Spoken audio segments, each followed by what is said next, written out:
Opisyal nang nagbukas itong Miyerkules ng gabi ang PBA Season 50 Commissioner's Cup. Agad na nagpasiklab ang Converge Fiber Xers at Terra Firma Jeep para maibulsa ang mga buena manong panalo sa unang doubleheader ng conference. Balikan natin ang naging aksyon sa report ni teammate Jamaica Bayaka.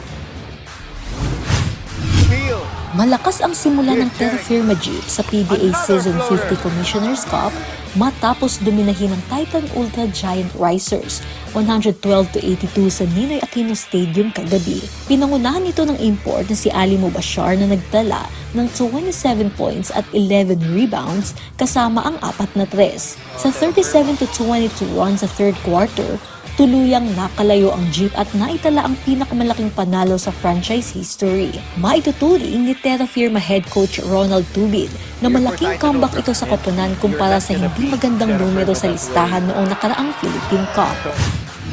Masaya kasi yung pinag-arapan namin from day one.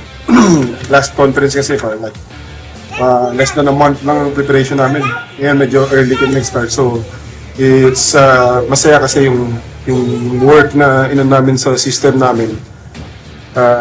Nakikita namin yan. Pero we need to polish it pa.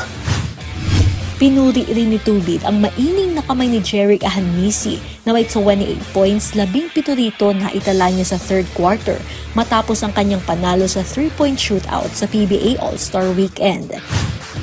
Well, number one scorer namin si Jerick talaga eh. So, hindi naman kami nagkulang ng reminders sa kanya na lahat ng teams gonna do everything na ma-stop siya. So sabi ko just wait for be a decoy, then pag nakashoot na, magtuloy-tuloy na yan. So this happened kanina, medyo gigil kasi first game. It's a team effort pa rin eh. Kahit na ang emphasis namin sa team namin, yung culture na binabago namin, so offense and defense, team effort lahat. Samantala, sa ikalawang laro nakuha rin ng Converge Fiber Xers ang 102-94 na panalo kontra sa PBA guest team na Macau Black Knights matapos ang matinding habulan. Pinasigla ni Alex Stockton ang Converge sa 18 points, 6 na steals at sunod-sunod na mahalagang tira sa huling bahagi ng laro. Umambag din si Archie Concepcion na may 16 points at Justin Arana na may 15.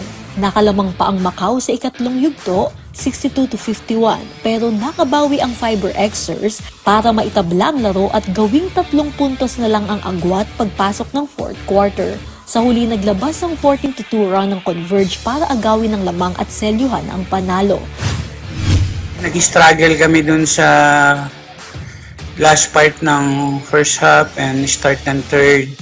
Nag-struggle kami. One good thing, on the fourth, nag-step up lahat pa rin yung mga bata. Itong mga bata, dumepensa ng gusto talaga nung fourth quarter. Nagbalik aksyon si Mikey Williams sa fourth quarter at nagtala ng 3 assist, 2 rebounds at 1 steal habang hindi pa pinaglaro ang bagong miyembro na si Calvin Abueva. Gayunpaman, nagtiwala si Delta sa kanyang mga manlalaro at umaasa na mas palalakasin pa ang sistema ng koponan sa mga susunod na laban. 2 or 3 more games na rest muna. Wala na, may edad na eh.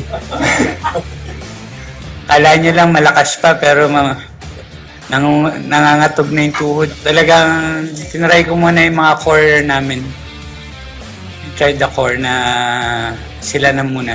Ayoko mabago yung pacing ng team na still start sa core, then unti-unti papasok itong mga new players namin. Jamaica Bayaka para sa atletang Pilipino, para sa bagong Pilipinas.